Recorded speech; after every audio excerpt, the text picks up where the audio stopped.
பழனி முருகன் கோவில் தைப்பூச திருவிழாவை முன்னிட்டு திருக்கல்யாண நிகழ்ச்சி நடைபெற்றது. முத்துக்குமார சுவாமி வள்ளி தெய்வானை திருக்கல்யாண நிகழ்ச்சியில் ஏராளமானோர் கலந்து கொண்டனர்.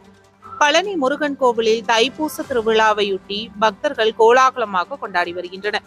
தைப்பூச திருவிழா கடந்த 5ஆம் தேதி கொடியேற்றத்துடன் துவங்கி 10 நாள் விழாவாக நடைபெற்று வருகிறது. தைப்பூச திருவிழாவின் முக்கிய நிகழ்ச்சியான முத்துக்குமாரசாமி வள்ளி தெய்வானை திருக்கல்யாண நிகழ்ச்சி நடைபெற்றது.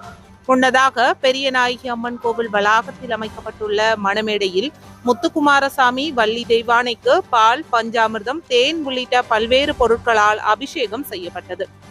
தொடர்ந்து சிவாச்சாரியார்கள் வேத மந்திரங்கள் வழங்க, ஓதுவார்கள் திருமுறைகள் பாட முத்துக்குமாரசாமி வள்ளி தெய்வானை திருக்கல்யாண நிகழ்ச்சி நடைபெற்றது.